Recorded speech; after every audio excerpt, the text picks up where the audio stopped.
والصلاة والسلام على أشرف الأنبياء والمرسلين نبينا محمد وعلى آله وصحبه أجمعين ومن تبعهم بإحسان إلى يوم الدين أما بعد.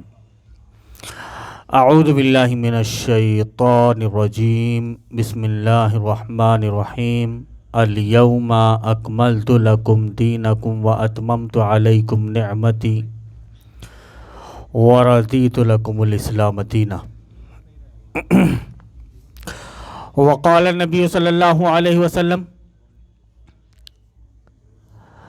بدأ الإسلام غريبا وسيعود كما بدأ.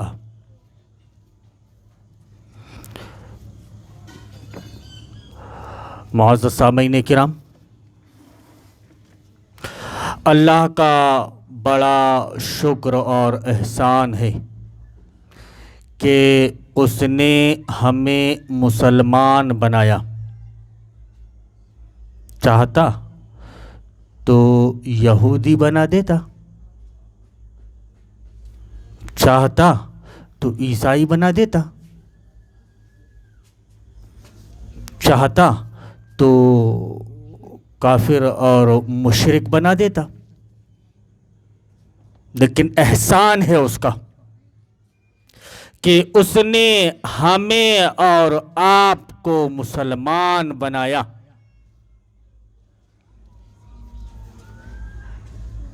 اسلام جیسی عظیم نعمت کو سمجھنے کی توفیق دی. اگر بندے کا رابطہ اپنے رب سے ہو جائے، بندہ اگر اپنے رب کو پہچاننے لگے، تو اس سے بڑھ کر خوش نصیبی کی بات اور کیا ہو سکتی کہ بندہ اپنے رب کو جاننے لگا. اپنے آپ کو اس نے پہچان لیا کہ میں کیا ہوں. اپنے رب کو اس نے پہچان لیا کہ میرا رب کون ہے اور وہ مجھ سے کیا مطالبہ کر رہا ہے. بڑی بات ہے یہ کہ ایک آدمی کو یہ چیزیں سمجھ میں آ جائیں، ورنہ ہم دیکھ رہے ہیں کہ جو سمجھدار ہونے کا دعویٰ کرتے ہیں لیکن وہ سمجھدار نہیں، جن کے دل میں اطمینان ہے کہ ہم سمجھدار ہیں وہ سمجھدار نہیں. کیوں؟ وجہ یہ کہ ان کا جو اطمینان ہے وہ کسی اور چیز پر ہے.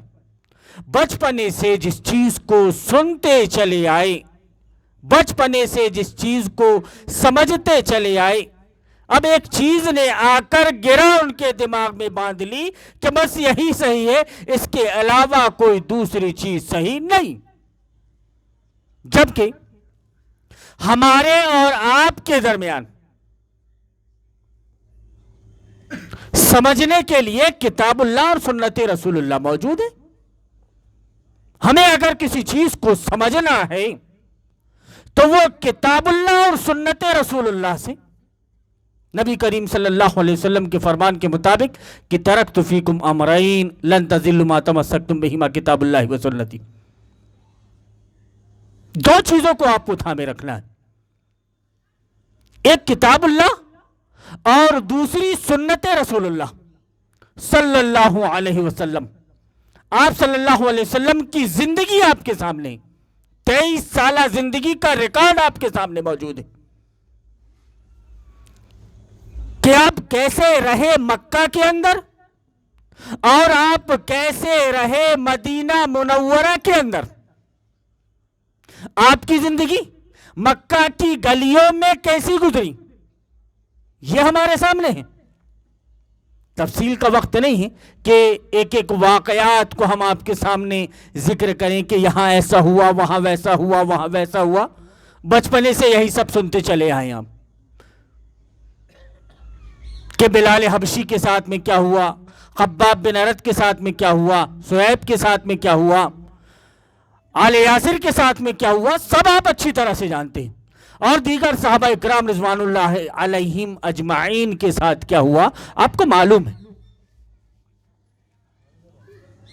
تو آپ صلی اللہ علیہ وسلم کی زندگی، آپ کے ساتھ صحابہ کرام رضوان اللہ علیہم اجمعین کی زندگی آپ کے سامنے، مدینہ منورہ میں آپ صلی اللہ علیہ وسلم کی زندگی، آپ کے ساتھ صحابہ کرام رضوان اللہ علیہم اجمعین کی زندگی، یہ بھی ہمارے سامنے واضح، اور اگر واضح نہیں تو ہماری کوتاہی ہے کہ ہم نے اس کو معلوم کرنے کی کوشش نہیں کی، یہ ہماری خامی، ہم نے معلوم کرنے کی کوشش کیوں نہیں کی؟ اگر ہم معلوم کر لیے ہوتے تو آج ہمیں چلنے میں آسانی ہوتی۔ ہمیں چلنا کس کے نقش قدم پر ہے؟ ظاہر سی بات ہے کہ نبی کریم صلی اللہ علیہ وسلم کے نقش قدم پر ہمیں چلنا ہے، اسوہ حسنہ جس کو قرآن کریم بتاتا ہے۔ ہمیں آپ صلی اللہ علیہ وسلم کے طریقے پر چلنا ہے، اس طریقے کو چھوڑ کر کسی دوسرے طریقے کو، کسی دوسری راہ کو ہم اختیار نہیں کر سکتے۔ اللہ رب العالمین قرآن پاک کے اندر بیان فرماتا ہے کہ ان الدین عند اللہ الاسلام، اللہ کو کون سا دین مقبول ہے؟ اللہ کو کون سا دین مقبول ہے؟ اسلام، یہ سب جانتے ہیں۔ اور غیر اسلام اللہ رب العالمین کو مقبول ہے یا نہیں؟ ظاہر سی بات ہے کہ غیر اسلام اللہ رب العالمین کیا مقبول نہیں۔ اب ہماری اور آپ کی جو زندگی گزر رہی ہے، تھوڑا اس کا تجزیہ کیجئے، تھوڑا موازنہ کیجئے آپ کہ کیا یہ زندگی ویسے ہی ہے جیسے نبی کریم صلی اللہ علیہ وسلم کی زندگی گزر رہی تھی مکہ کے اندر، یا ہماری یہ جو زندگی گزر رہی ہے یہ ویسے ہی زندگی گزر رہی ہے جیسا نبی کریم صلی اللہ علیہ وسلم کی زندگی گزر رہی تھی مدینہ طیبہ کے اندر؟ کیا ہمارے ساتھ ویسے ہی حالات ہیں جو اسلام قبول کرنے کے بعد صحابہ اکرام رضوان اللہ علیہ مجمعین کے ساتھ تھے مکہ کے اندر؟ موازنہ کیجیے تھوڑا، اور کس حد تک صحابہ کرام رضوان اللہ علیہ مجمعین نے وہاں پر سمجھوتا کیا۔ نبی کریم صلی اللہ علیہ وسلم کے اوپر اس وقت تو قرآن نازل ہو رہا تھا کہ آپ صلی اللہ علیہ وسلم کے اوپر کوئی آیت ایسی نازل ہو گئی ہو کہ آپ سمجھوتے کے ساتھ میں رہ سکتے ہیں۔ کوئی ایک ایسی آیت، کوئی دلیل مولانا صاحب بتائیے آپ، یا سیرت طیبہ کے اندر کوئی ایسا واقعہ مذکور ہو؟ میں بتانا یہ چاہ رہا ہوں آپ کو کہ کیا آج ہم اسی دین پر ویسے ہی قائم ہیں جس دین پر نبی کریم صلی اللہ علیہ وسلم اور صحابہ کرام رضوان اللہ علیہ مجمعین قائم تھے؟ دونوں میں فرق ہے یا نہیں؟ سوچیے آپ، آج ہمارے زمانے میں ہم دیکھ رہے ہیں کہ مسلمان مختلف مسلکوں میں اور مختلف فرقوں میں بٹا ہوا ہے، اور ظاہر سی بات ہے کہ کل حزب بما لدیہم فرحون، کہ ہر مسلک اور ہر فرقے کا آدمی کہتا ہے کہ میں حق پر ہوں۔ کسی سے بھی پوچھو آپ، وہ بولے گا میں حق پر ہوں، یہ بولے گا میں حق پر ہوں۔ اسی طرح سے جتنے مسلک اور جتنے فرقے، سارے کے سارے مسلک اور فرقے والے خوش فہمی میں مبتلا ہے کہ ہم ہی حق پر قائم اور دائم ہیں۔ مجھے یاد آتا ہے امام مالک رحمۃ اللہ علیہ کا وہ قول جو انہوں نے ذکر کیا کہ آج کے زمانے میں، کس کے زمانے میں؟ حضرت امام مالک رحمۃ اللہ علیہ کے زمانے میں، وہ یہ بیان کرتے ہیں کہ آج کے زمانے میں دین وہی ہے، دین وہی ہے جو نبی کریم صلی اللہ علیہ وسلم کے زمانے میں تھا۔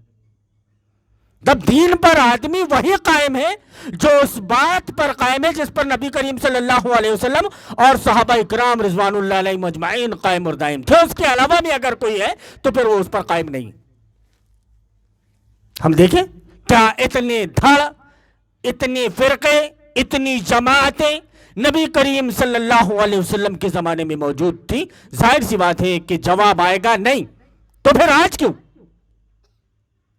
اللہ رب العالمین قرآن پاک کے اندر بیان فرما رہے ہیں کہ وَاعْتَصِمُوا بِحَبْلِ اللَّهِ جَمِيعًا وَلَا تَفَرَّقُوا، کہ اللہ کی رسی کو مضبوطی سے تھام لو اور فرقوں میں مت بڑھ جاؤ، ٹکڑے ٹکڑے نہ ہو جاؤ، الگ الگ گروہ میں نہ بڑھ جاؤ. اگر آپ الگ الگ گروہ میں بٹ رہے ہیں تو ظاہر سی بات ہے کہ اللہ کے رسول اللہ رب العالمین کے اس حکم کی نافرمانی کر رہے ہیں آپ. علماء کرام کو چاہیے کہ وہ نبی کی اس امت کو دعوت دیں کہ آؤ ایک پلیٹ فارم پر اکٹھا ہو جاؤ، اللہ کے واسطے، اللہ کے واسطے. محمد رسول اللہ صلی اللہ علیہ وسلم جس دین کو لائے تھے اس میں تفرقہ نہیں.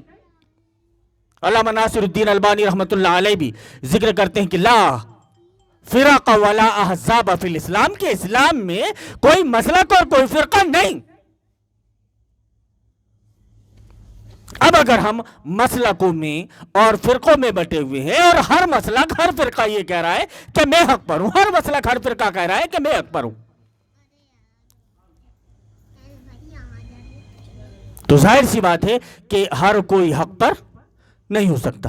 حق پر تو صرف ایک ہی جماعت ہوگی، صرف ایک جماعت. اور وہ ایک جماعت کون سی ہوگی؟ جس کے بارے میں نبی کریم صلی اللہ علیہ وسلم نے بیان فرمایا کہ ما انا علیہ واصحابی، کہ جس پر میں ہوں اور میرے صحابہ کرام رضوان اللہ علیہ مجمعین تھے. آپ صلی اللہ علیہ وسلم نے حدیث پاک کے اندر بیان فرمایا علیکم بسنتی و سنت الخلفاء الراشدین المہدیین تمسکوا بها وعضوا علیہا بالنواجذ، میری سنت کو اور خلفاء راشدین کی سنت کو لازم پکڑو، مضبوطی سے اس کو آپ تھام لو. نواجذ کہتے ہیں دہاڑ کے دانت کو، دہاڑ کو، اور دہاڑ سے کسی چیز کو پکڑا جاتا ہے تو پھر وہ چھوٹتی نہیں، اسی لیے اس کو پکڑنے کے لیے ایسا کہا گیا. تو آج ہم الگ الگ فرقوں میں، الگ الگ مسلکوں میں جو بٹے ہوئے ہیں، ہم ایک کیوں نہیں ہو جاتے؟ اللہ کے واسطے ہمیں بھی مرنا ہے، ہر کسی کو مرنا ہے، اللہ کے حضور حاضر ہونا ہے، اپنے اعمال کا حساب کتاب دینا ہے، اپنے اعمال کا حساب کتاب دینا ہے. تو اس کے لیے اگر ہم یہاں سے تیاری شروع کریں، یہاں سے اپنے آپ کو اسٹرانگ کریں، تو ہمارے یہ اعمال ہم کو آخرت میں کام آئیں گے، ہمارے مرنے کے بعد ہمارے کام آئیں گے. لیکن اگر ہم مختلف جماعتوں میں، مختلف فرقوں میں، مختلف مسلکوں میں بٹ گئے اور تفرقہ پیدا کر دیا، اور ظاہر سی بات ہے کہ افتراق جہاں پیدا ہوتا ہے تو پھر وہ مضبوطی، پھر وہ طاقت قائم نہیں رہ جاتی. برکت جو ہے وہ اجتماعیت میں ہے، یہ ایک جٹ ہو جانے میں ہے. نبی کریم صلی اللہ علیہ وسلم نے جس کلمے کی بنیاد پر صحابہ کرام رضوان اللہ علیہ مجمعین کو 1400 سال پہلے اکٹھا کیا تھا، آج بھی نبی کی امت اگر ایک ہو سکتی ہے تو صرف اسی پر، صرف اسی کلمے کی بنیاد پر. ہم چھوڑ دیں، اپنے مسلک کو چھوڑیں، اپنے فرقے کو چھوڑیں، اللہ کے واسطے ایک ہو جائیں، اللہ کے واسطے ایک. کیوں کہ نبی کریم صلی اللہ علیہ وسلم، نبی کریم صلی اللہ علیہ وسلم کے اوپر جو قرآن نازل ہوا وہ ایک. ہم جس اللہ کی عبادت کرتے ہیں وہ اللہ ایک. جس طرف رخ کر کے ہم نماز پڑھتے ہیں وہ کعبہ ایک. ایسا تو نہیں کہ کوئی کسی طرف رخ کر کے نماز پڑھتا ہے، کوئی کسی طرف رخ کر کے نماز پڑھتا ہے. کوئی 5 وقت، کسی کے ہاں 5 وقت کی نمازیں فرض ہیں تو پھر کسی کے ہاں 4 وقت کی، کسی کے ہاں 3 وقت کی، کسی کے ہاں 2 وقت کی، کسی کے ہاں جمعے کی. بس ایسا نہیں، 5 وقت کی نماز فرض ہے.